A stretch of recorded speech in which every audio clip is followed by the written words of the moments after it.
Hey everyone, thank you for joining us for a fantastic modern sales digital event here. I'm really excited to learn more all about how the demo can be a amazing weapon in your path to more revenue. We have some fantastic folks who are here to kind of drop knowledge on demos as a superpower.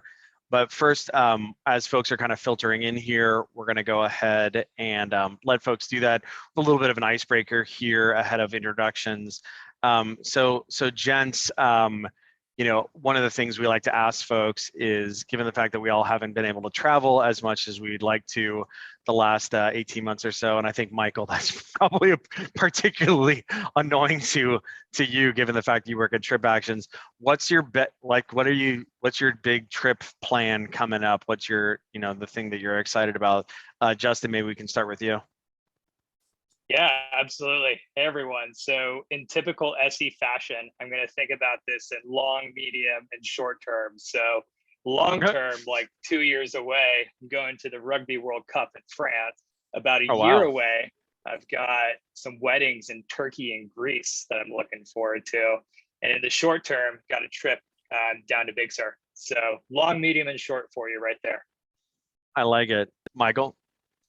I just got back last night from our President's Club in Mexico, which was awesome. Was looking forward to that. And I guess I'll throw in another tidbit. So during the pandemic, I actually learned how to fly. So I've been taking some weekend trips to LA or up north to Napa and things like that. So going to continue going there, and maybe Las Vegas will be the next venture.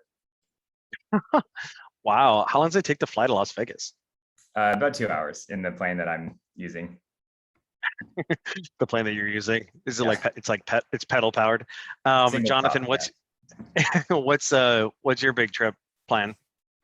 So I guess, yeah, it's short term. I became a kind of a big UFC fan during the pandemic. So I'm dying to see a fight, for real. So probably it's probably going to be Vegas, I guess. That's a short term plan. And long term, I always want to go to Japan. I always had it on my to-do list, but now with the pandemic, of course, it's kind of being pushed out. But as soon as it kind of becomes possible, then Japan it is. I'm trying to get there. Love it. Yes. The last time I was in Japan was like 10 years ago, and it was super rad. Wonderful. Well, since we have folks kind of trickling in here, we can kind of get this party started.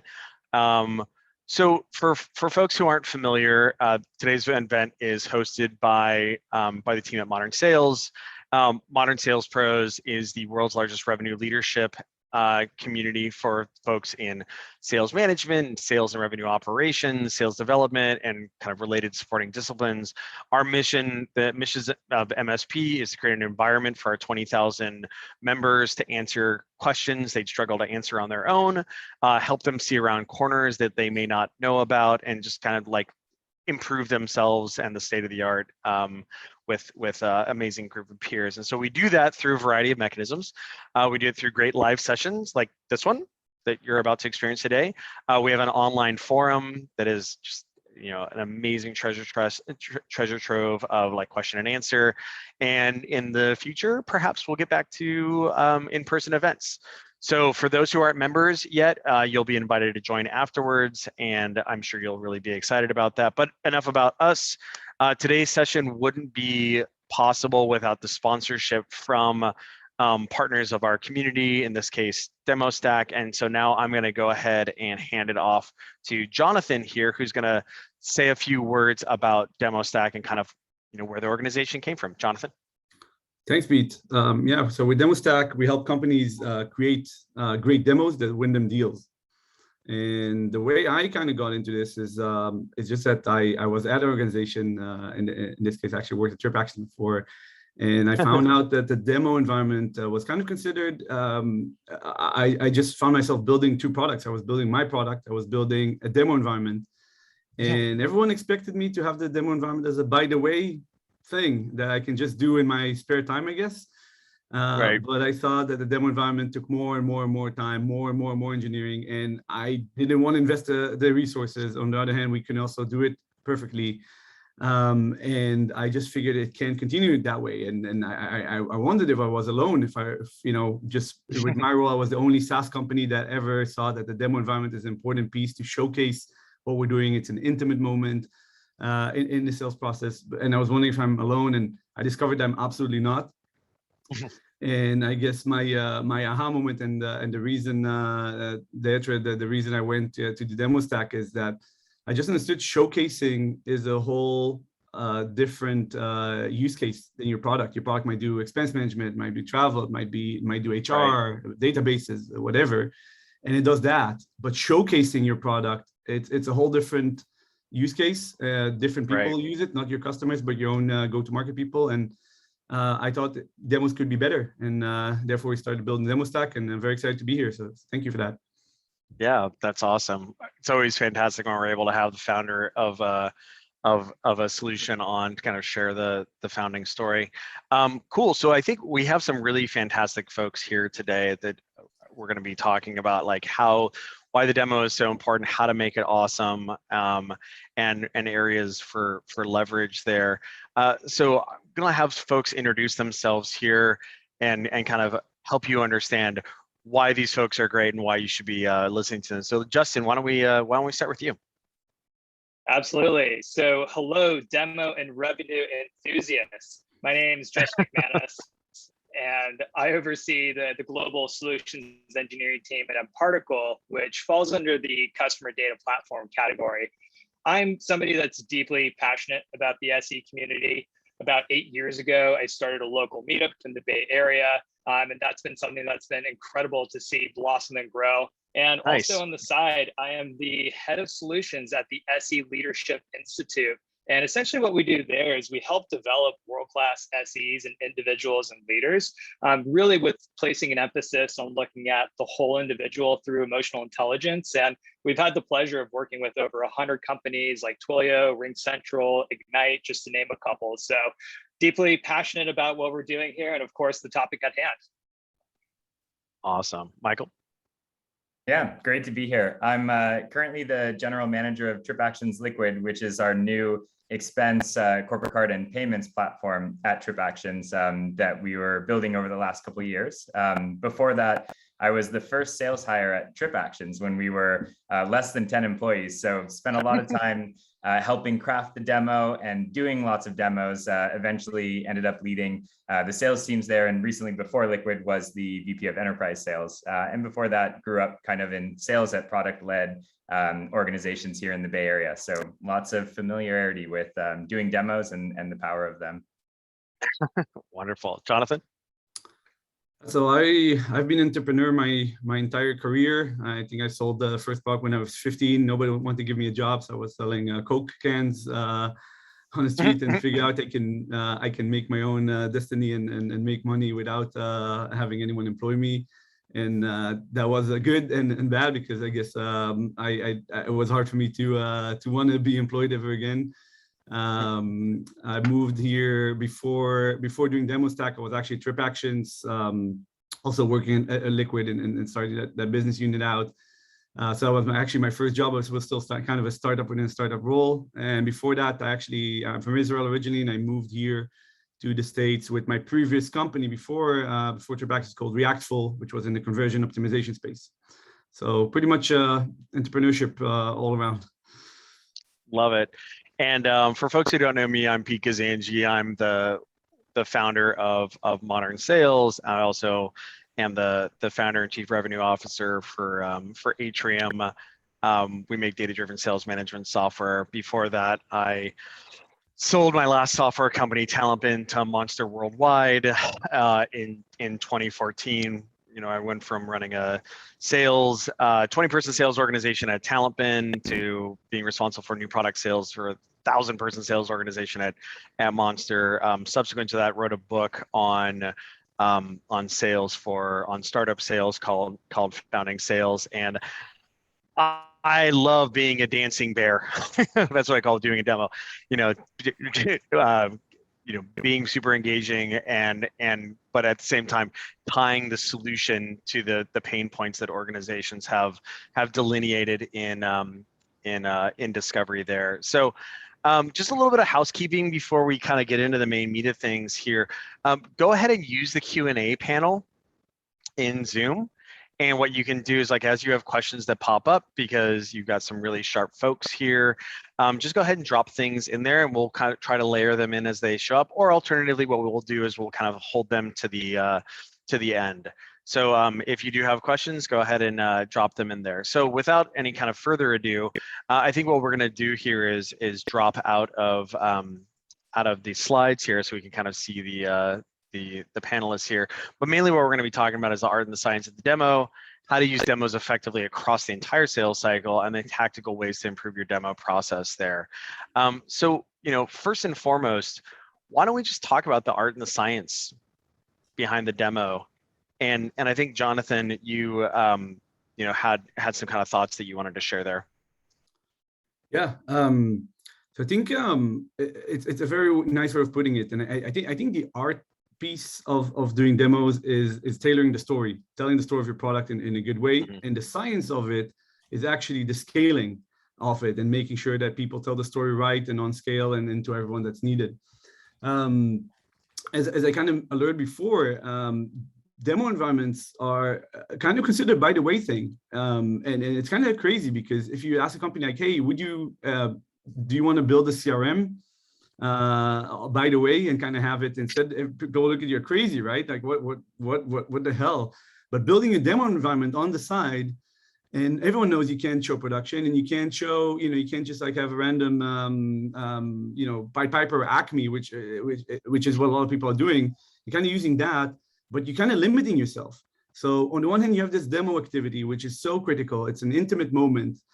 It's the thing that a buyer usually is mostly craving for. They want to go to that because when they see a demo, they discount it the least versus, a deck or anything else. So you have this kind of intimate, important moment. On the other hand, you're very limited by the technical platform you have. And I think that's a shame. And to do that, you need both that art to tell the story and the science to kind of be able to scale it and tell your story across the org. Yeah. And Michael, I think that you've obviously done this quite a bit. Like, how's the art and the science of demo kind of line up for you? Yeah, I mean, there's a big consumerization of enterprise software that's happening, right? So we're using Zoom right now for this. I think people are used to, DoorDash and Lyft in their personal lives, and that's kind of creeping into the workforce. And so there's a lot of tech companies, definitely startups, right, that are building really great user experiences for the enterprise.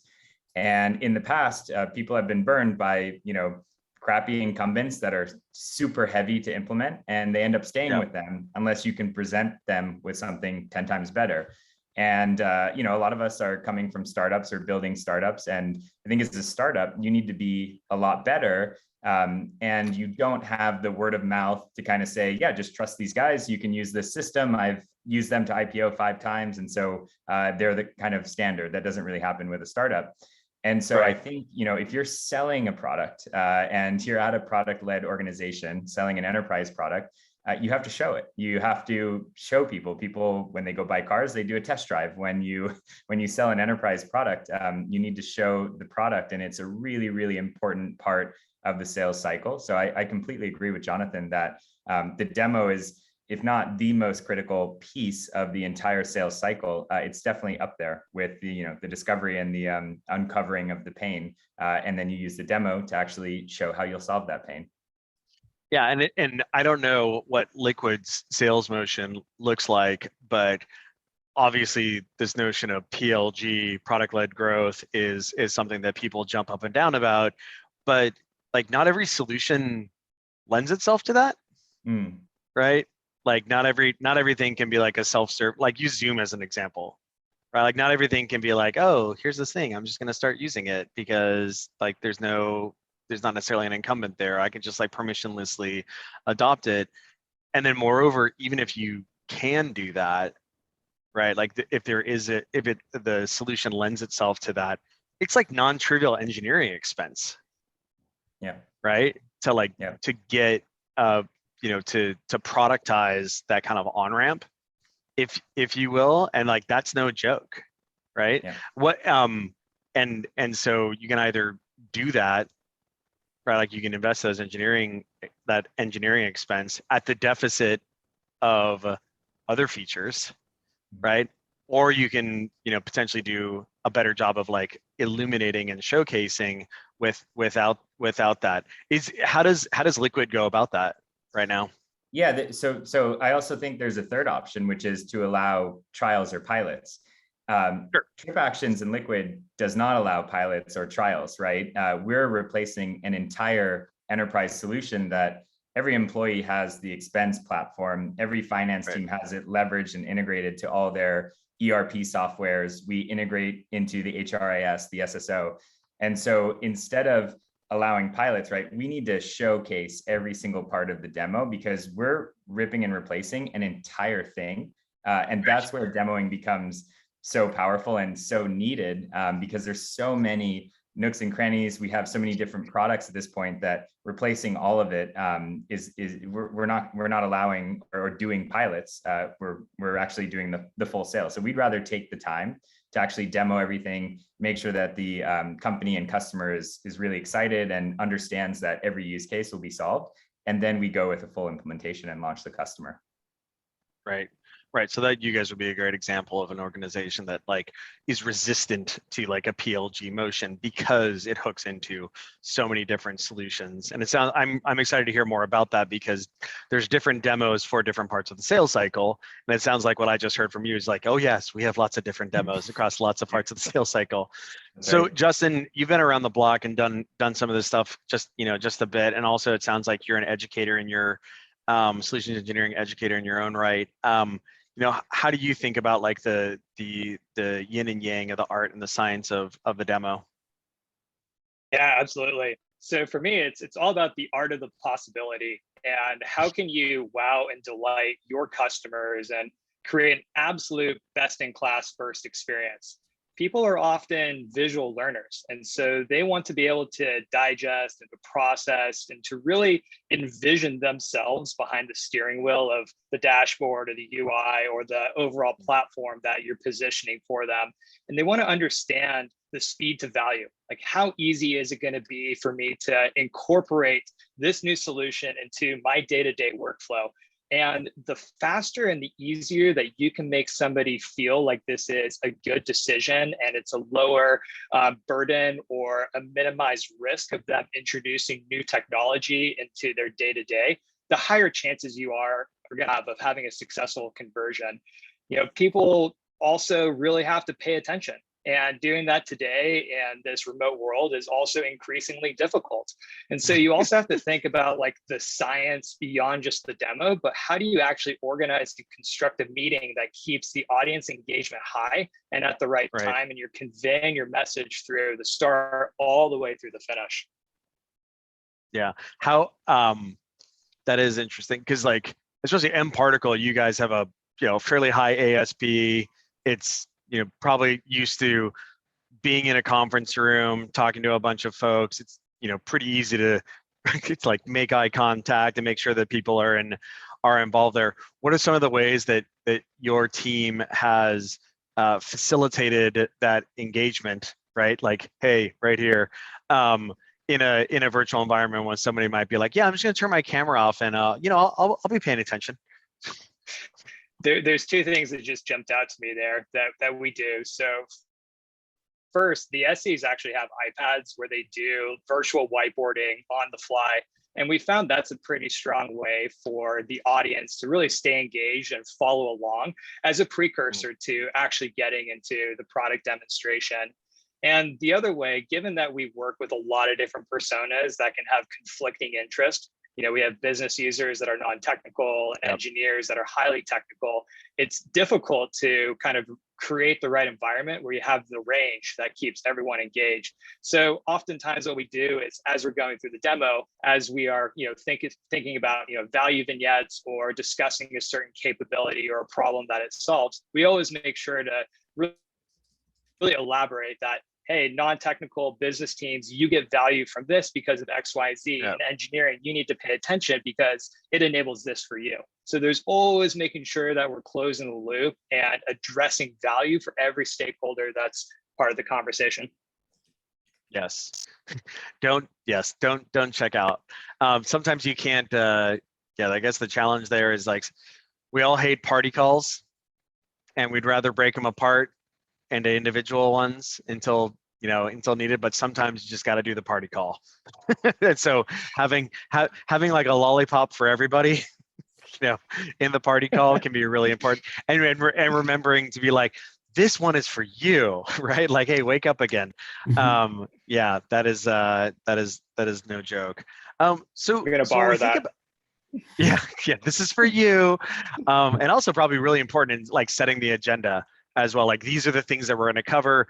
This is the thing that you were probably going to be more interested about. This is the thing that you're going to be more interested about.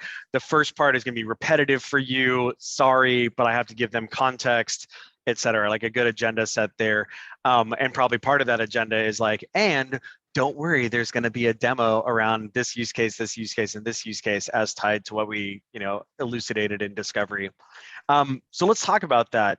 So specifically, I'm really excited about hearing this as relates to Liquid.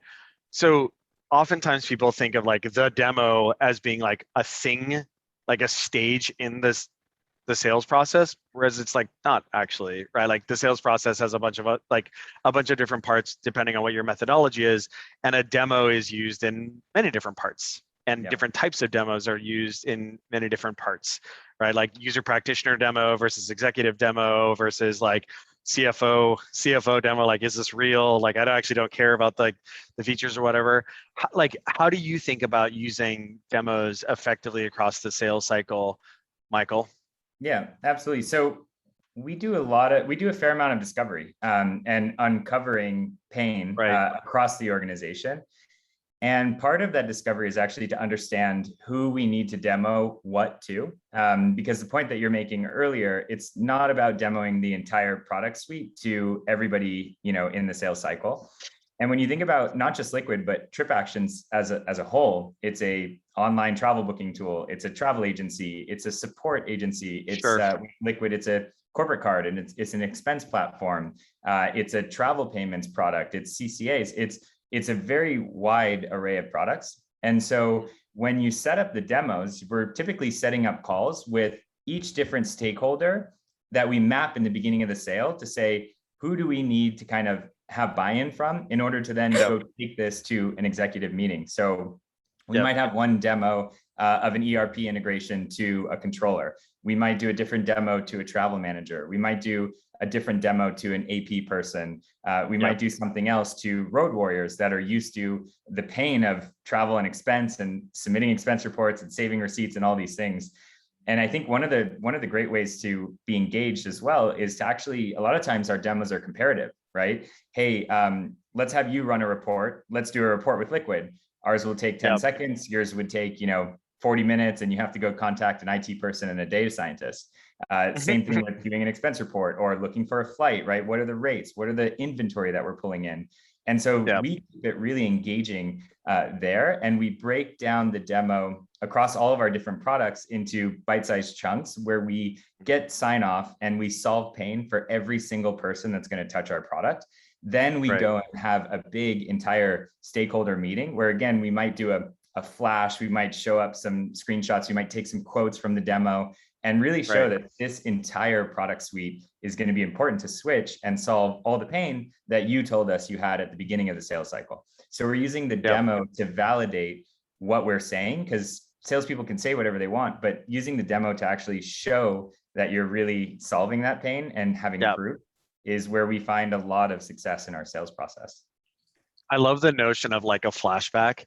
It's kind of like previously on Game of Thrones, right?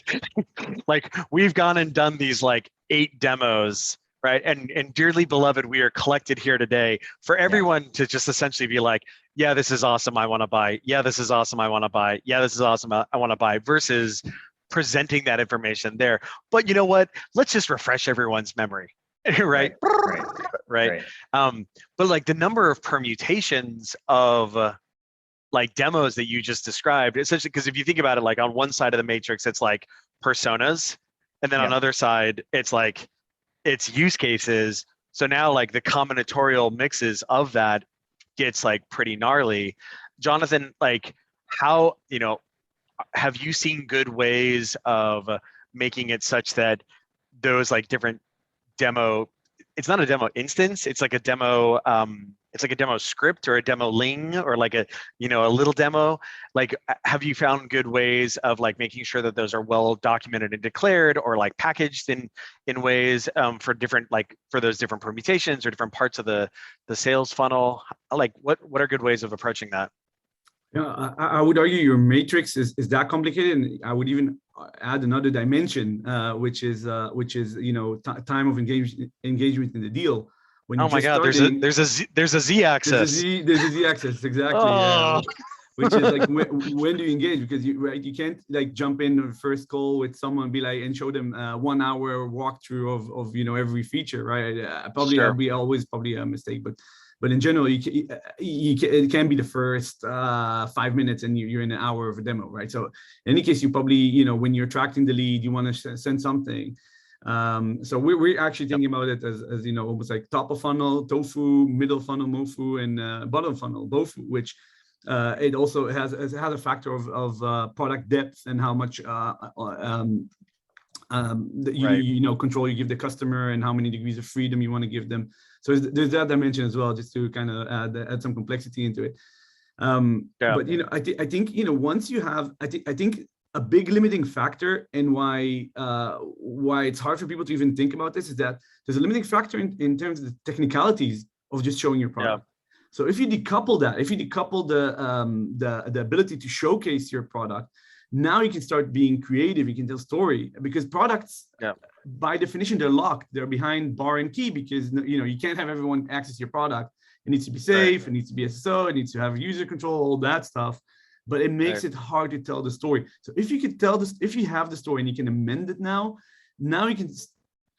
SEs, like Justin here, he's probably super creative and can tell the story in 1,500 different ways to 1,500 different people. So I think that art is in SE's head, and they can do it. It's more like how bound are they, and how what are the tools that let them tell that story and on scale. So I think that's like and it's a shame that's the, that you have to kind of be bound by what your production environment can do versus what story can you tell and how can you position it versus where it is in the deal and who you're talking to. Yeah, but like, I mean, obviously one of the compelling things of a good SE is like to be able to twist a demo environment or whatever into the thing that supports the relevant story.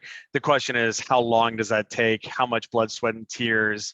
And that just kind of goes to your like SE to AE ratios, right? Like if it takes like 3 hours or like 5 hours in order to like deploy a relevant demo instance or whatever, well, guess what? And like, you can only do like 4 or 5 of those a week before like your eyes start to like fall out of your head.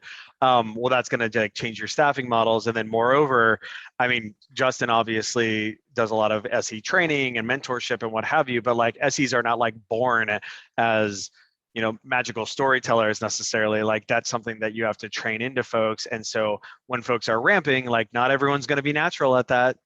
I mean, we wish, right? Especially like, AEs are a little bit more natural about that, right? As kind of communicators and what have you, whereas the SEs kind of come more from the technical side of things. So Justin, when you think about like, solving some of these problems around like permutations of demos and like where they land in the sales cycle and where, who they hit from a persona standpoint, like how do you approach that? Yeah, I think if you distill down the matrix of inception, it really comes down to like objective. Like, what are you trying to do like in this particular meeting, and how can you use the demo as a weapon to accelerate towards that objective? So early in the cycle, right, you're thinking, well, part of this demo, should do some discovery, but my tone and language really needs to align with our corporate messaging and the marketing material that attracted this prospect into the conversation and the messaging that the seller is giving. There needs to be a lot of tight alignment so the customer sees consistency, right?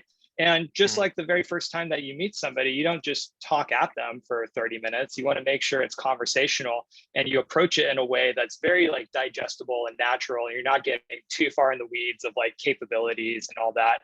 You know, later down the funnel, of course, when you're thinking about what's my objective here, it's all about proving value. So it's all about understanding those requirements and then building a solution through that demo environment that proves that you can solve that problem better than anybody else and convey it in a way that makes it so easy for the customer to want to adopt it. So it all just comes down to just the objective and recognizing where you are in the cycle and having a game plan on how you can use the demo to accelerate things forward. Got it. We had a really good question here, which is making me laugh. Natalie said, if your demo environment has never crashed on you while on a client call, are you even really a tech seller? True. What are your best approaches to preventing demo glitches and recovering if it nonetheless happens while on a call? I have a couple like things that I'll share really quickly that I think are kind of fun. Zoom pause screen share. If folks are not familiar with this, you can pause your screen share. It doesn't have like a really good affordance, and it essentially just like stops your screen share. So you're still talking, but like it's frozen for them. So like as you're hacking out or like hard restarting or like, you know, whatever, closing your browser and like doing all sorts of like silly business, they just see whatever the last thing. So that's the first thing. I don't know what, like other ones, of course, are like the fun. Like, oh, I don't know, my internet must be being bad. Don't know what's happening here. How do you guys approach kind of the fancy hands around contending with like tech disruptions mid demo? Jonathan, I'm sure you have some good ones there.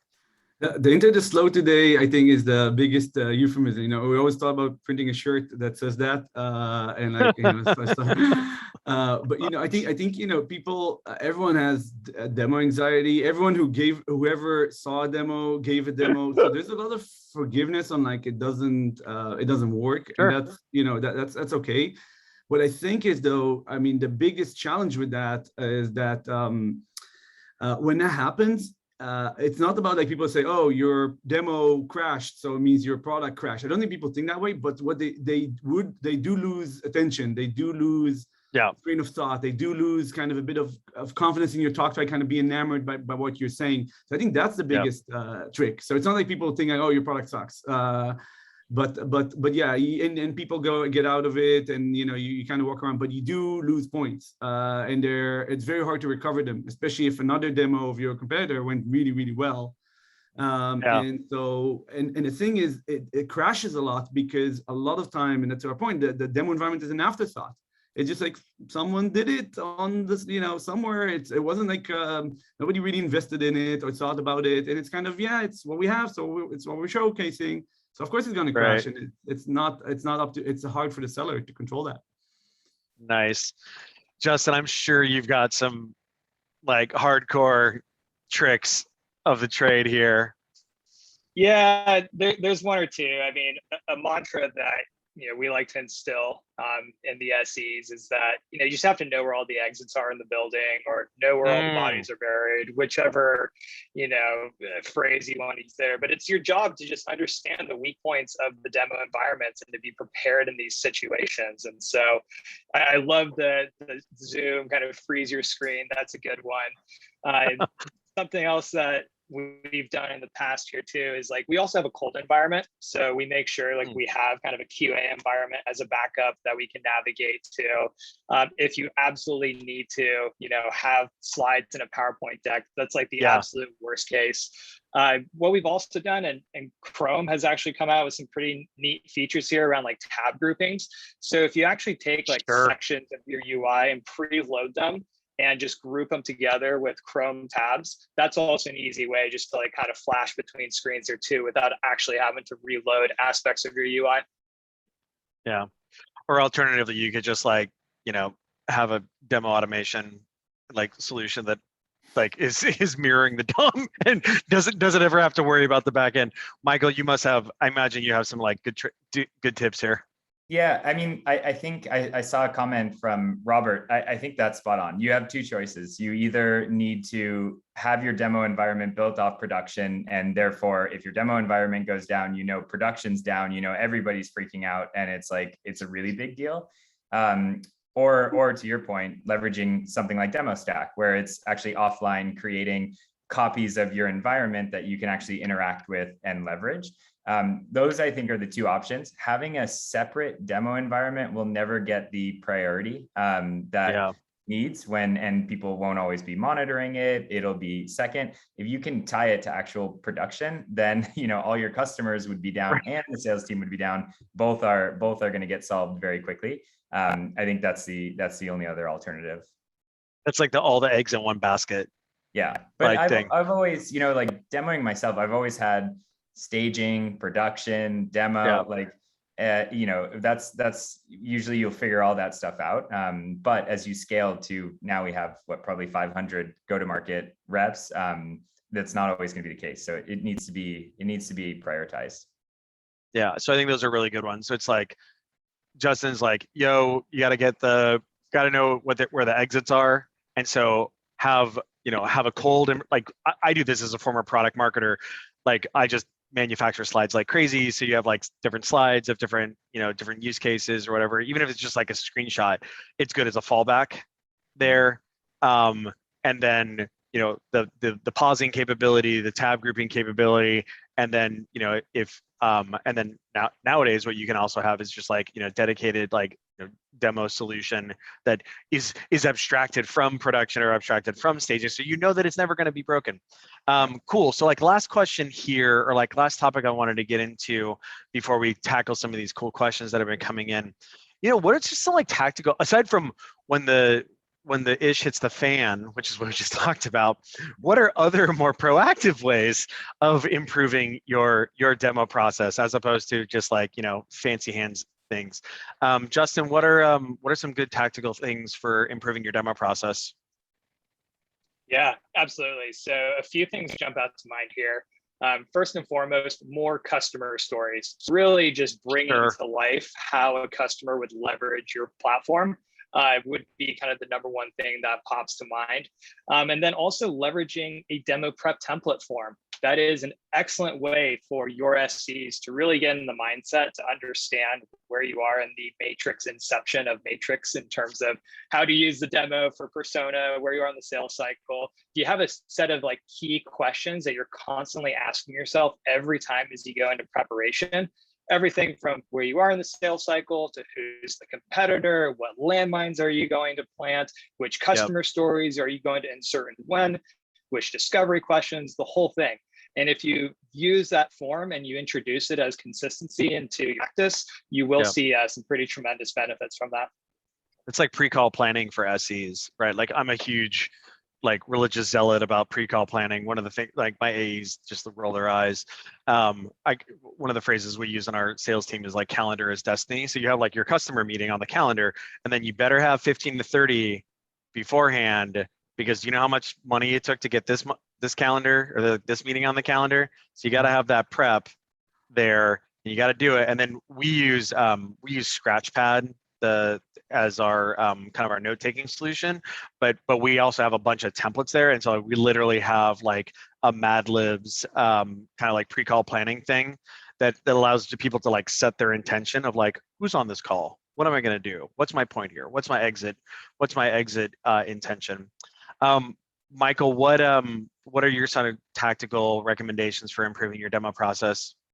Yeah, I'll give a few. So super tactical is, now that we're doing a lot of remote demos, or a lot of companies always have, using your mouse to like hover over where you're pointing to. It's my biggest pet peeve when there's a complicated product and people are clicking around and you have no idea what they're showing. So I think that's a very tactical one that like I didn't realize at first until someone told me, yeah, it does help guide the eyes and keep the person engaged. So that's tactical. I would say, as we've been talking about, like, talk about the pain, confirm that that's the pain that this person needs to solve. and then demo the solution of the pain. I think like that is the perfect demo, and then get the confirmation. Hey, we talked about in the beginning, we're going to show you how to, automate your expense management process. Did I show that? Okay. And then ask a question. So what would you do with the extra time that you would save by not having to submit your expense reports every month? Would you be able to, increase this amount of productivity, or mentor this person, or do this?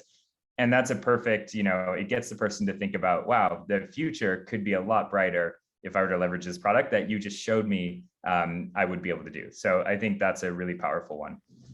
Yeah, we, in our demos, so people need to do more trial closes, like what you're describing. Yeah. Right. And I think one of the reasons why people are resistant to do that is because they're afraid. Like, what if they say no? Yeah. Right. Versus, you better know, like, if they're not seeing the value, better to know, versus like, and let's move on to this next feature. That's really fantastic. Jonathan, you tactical ways to improve demos? Yeah, I would say, tailor. It doesn't make sense that marketing personalizes everything, landing pages, ads, Right. and then you show the same demo where it's the most coveted, most intimate time.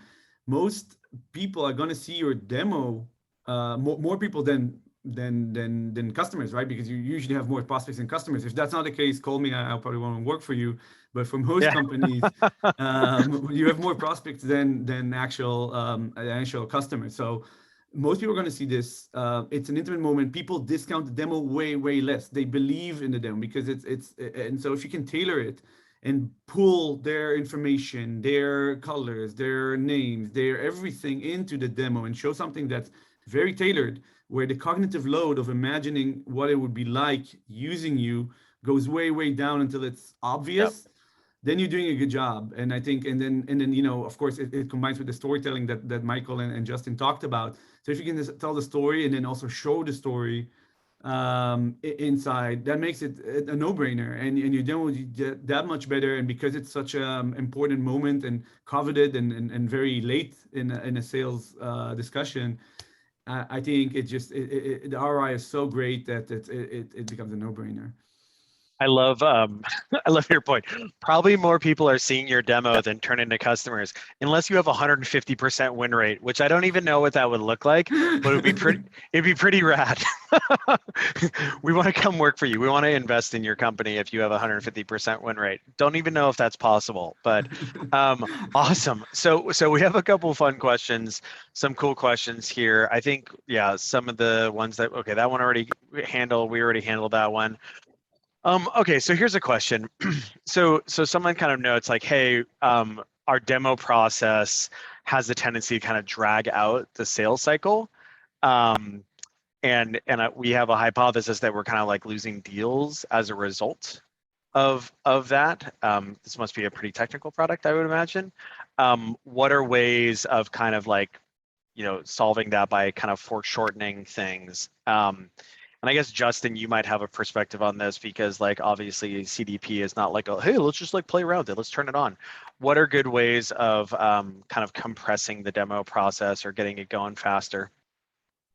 Yeah, value vignettes are a great way. So instead of trying to showcase absolutely everything, like showcase one or two things really well in a kind of a condensed way that's easy to understand. And as you progress, you can get more and more technical, more and more weeds as you're making sure your customer is following along. Yeah, that would be kind of the primary way that I would suggest, is just making sure you're staying hyper-focused on a couple of use cases that really resonate. I think vignette is it's kind of a fancy word, so not everyone's going to get it. But I think like I was struggling for the idea earlier of like, what is like a self-contained little like demo nugget. And so, yeah, like a little vignette where someone's like, oh, I want a demo. Okay, let's pull an SE in. And then like, now it's going to take 2 weeks because their calendar's super borked, versus just like, well, would maybe like 3, value vignettes suffice instead? And that's a good way of accelerating. Michael, Jonathan, do you have any kind of recommendations on compressing demo process? I think Justin's example is a really good one. Yeah, you want to go, Jonathan? I can go after. Yeah, we call vignette, we call micro demo here. So I think these are great ways to deliver them. And you can, and I think, when you have more control about your showcasing environment, then you can decide how many degrees of freedom do you want to give a customer? Sure. Do you want to just show a product tour where they can click next, next, next, and kind of get a vast overview without going deep? Or maybe you want to also have a trial replacement, and you want to send them something where they can go heavy, share with a team, have click around on multiple things that you still control. So it doesn't have to be, you don't have to have fidelity that's 100% your product. Actually, you probably don't want that. But you can control the degrees of freedom. You can decide on the scope that you want to show. But it all takes, it's all the amount of control. So if you take the shackles of a production environment off, then suddenly you're in this brave new world where you can use your creativity to do it. So 100% agree with that. And I think that's the way to think about, like, what story do you tell? What's the basic nugget that's self-contained, that kind of cupcake that's self-tasty and delicious, delicious, exactly, that you can deliver. And it doesn't have to be a whole wedding cake. Maybe there comes a time for that, but it depends on so many factors. And decide. Yeah, but the wedding cake. Yeah, the wedding cake takes so long to bake, especially when it's custom. So let's just have these ready to go. Michael, did you have something you wanted to add there? Yeah, I mean, I'm thinking about the part at the end where you said like losing deals because of this, and I think like one that sucks for the company and the revenue, but really it also sucks for the salesperson that's wasted time doing demos, or the SEs that keep getting pulled into a deal. And so what we've become really good at TripActions is finding our champion and mapping out what it takes, all the steps, whoever we need to do, what validation stages need to happen, and working on a joint evaluation plan together, and sticking to those timelines, and always having that end goal, which is the the buyer meeting, the eventual champion will go and present to the buyer, the economic buyer, and you kind of work backward from there. Therefore, that's scheduled. The first calls obviously have happened. And in between then, it's you and your champion's job as a salesperson to be able to schedule these micro demos, as Jonathan said, or vignettes, to get the checkoff from every stakeholder to then go to that final meeting. So I think like probably worse than not getting the sale is like wasting everybody in the org's time. And so being able to map out all of those steps ahead of time, and then have a strong champion that sticks to them, and a very like, oh my God, this one didn't happen, how are we going to get this on the books, to make sure you're keeping a very tight timeline. That's how we've seen success at TripActions. How do you so it sounds like mutual plans, turns out, are useful. How do you guys have any sort of like specific tooling that you're using for that, or are you using like a Google Sheet or a Google Doc? Because like I think what's kind of cool about what you're saying is like, oh cool, like champion, let's have a meeting about this. Is like like what tasks we need to do. Oh, you need to demo this person. Okay, new one. And this person, and this person, this person. You like create those to-dos. Are you guys using anything like Accord or Partnered or Recapped or anything like that? Or are you guys just like have a Google Doc? Yeah, I don't believe so. I believe we have a Google Doc. We've got different stages mapped in Salesforce based on the customer segment and locations, things like that. So a commercial sales cycle might be a lot different than an enterprise sales cycle. And then we've got the entire playbook and processes built out for every single segment that will then follow. And each deal is a little bit different, but when you sit down with the champion to build the JEP or joint evaluation plan, you could suggest, hey, this is, if it's light, you're like, well, okay, I probably think we do need to demo this person and talk with this person and prove this case. Then we create a business value assessment that, taking everything that we've heard, plus the monetary savings that we're going to deliver, plus the streamlining the operational aspect, that then comes with the quotes of the potential customer and all the various stakeholders to the economic buyer. And at that point, it's really, really hard to say no. How could you say no if everyone in your org has already said yes? Plus, you've got this great obvious savings and improvements. So. Yeah, and it's all packaged up into this like completely like irrefutable business case argument that like you've been manufacturing the whole time. Wonderful. So takeaways. So what we want from everybody here, I think we've gone through some really rad stuff here, and I've learned a ton. What's kind of like the tweet length takeaway that you would submit to our audience on how to make their demo process that much better. And I think, Justin, we'll start with you. We'll pick on you because you're you've been doing this the longest, and it's kind of your forte. What's your kind of brief takeaway for our audience here? Yeah, so demo is if your life depended on it, and bring just an immense amount of passion and fire into the opportunities that you're given, and just have the mantra of being ready to demo anywhere, anytime, to anybody, and just become an absolute master of your craft. The depth and the breadth of your demo skill sets are what's going to separate you as an SE, as a seller, your team, your company, and just really bring just an immense amount of passion into what you're doing. Love it. Michael? It's hard to summarize everything into a tweet length. I'm not a Twitter user, so you can do it. Character length. but what I would say is, kind of what we talked about earlier, confirm the pain and demo the solution. That's a really, really powerful part of the sales process. So, and the other piece is like, make your product team and engineering team proud. They spend all day long building this stuff. The salesperson always gets the recognition, and the demo is the piece where really you can shine with what half of your company, if not more, has spent waking hours building. And so I think for any new tech company, the demo is really, really important for that. I love it. Jonathan?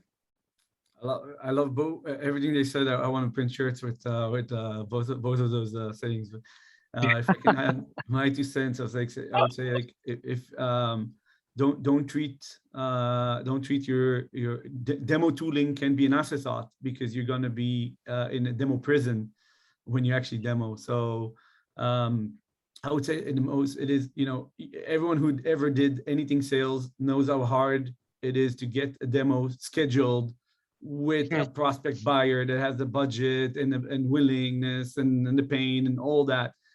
Such an important moment downstream. Tell your best story, and think about it. Is your story limited because of technicalities? If so, figure out how you can get that away. Don't be bound by technicalities to tell your story. It just doesn't make any sense for such a coveted opportunity. So that would be my takeaway from this. I think my biggest takeaway is probably the Zoom pause button. No. Yes, this has been fantastic. So everybody, thank you so much for joining us today. Not always do you get the opportunity to learn from people who are so expert on a specific topic. In this case, a really, really important topic. So thank you for joining us, and thank you to the Demostack posse for putting this event together and sponsoring it. This MSP is not possible without the support of our partners. This event is recorded, and so it will be put live on our website, the MSP website, with all of our other historical events as well. It's a treasure trove of amazing modern sales information and learning materials. You can just check it out at modernsaleshq.com/events. This event will be up there shortly, and then of course there's dozens of others as well. So thank you everybody for taking the time. Thank you to our panelists for showing up and sharing your knowledge, and I hope everybody has a great rest of their week. Thanks a lot. Thank you. It was a pleasure. Thanks so much for having us. Yeah, thanks guys. Bye.